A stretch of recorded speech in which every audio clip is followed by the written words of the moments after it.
Chocomucho Game Preview. CMFT aagawin ang kampyonato. Madzilla Swags muling makikita. Titans balanse ng outside position. Rondina Mendres diagonal. Isang maligayang araw sa lahat. Bago natin sumula na huwag muna kalimutan mag-like, share, subscribe, pakihit rin notification bell para may updated ka sa ating mga video.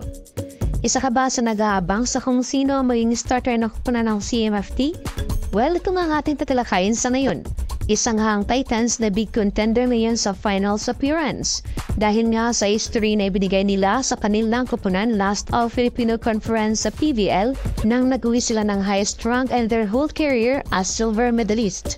Nakakuha pa ng individual awards sila Rondina at Tang Ponce as conference MVP at best libero.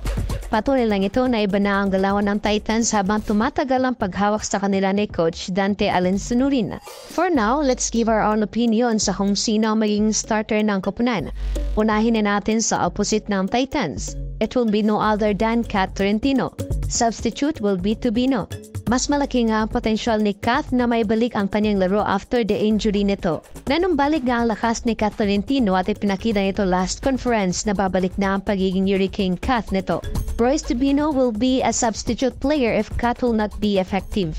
Susunod natin ay middles. Di pa rin nawawala si Captain Madi Madayag. Ipinakita nga nito kung paano ito marangkada sa tuwing kinakailangan ng team na may mapagrelayan sa scoring.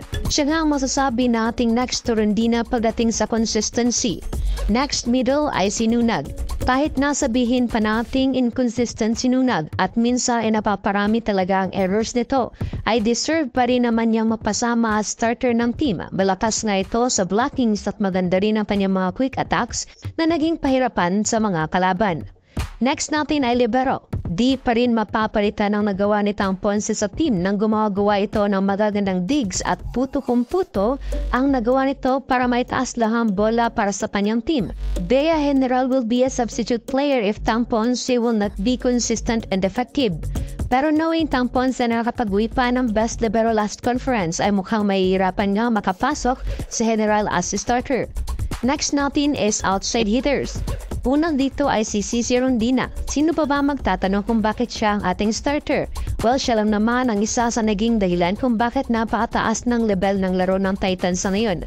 Isa nga sa Rondina na gumagawa ng mataas na puntos upang buhayin ang kaniyang koponan at dalhin ito at championship match.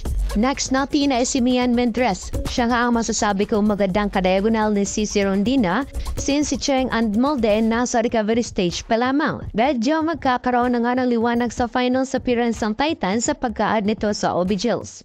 Lastly, our setter. Tatlo ang setter ng Titans with Wong, Alva, and Ferrer. But I'll choose Wong as starter ng team. Actually, pinakita pa rin ni Wong kung gaano siya ka-deserve na magiging starter ng team.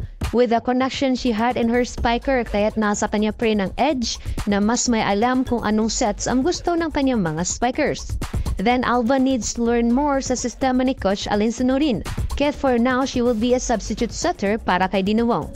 Sino kaya sa tingin niyo mga ka-Valley ang possible starter ng koponan? Mapapanatili pa kaya nila ang kanilang podium appearance this PVL? Ano sa tingin niyo? Huwag kalimutan mag-like, share, subscribe at mag-leave ng comment. I-hit mo rin notification bell para may updated ka sa ating mga video.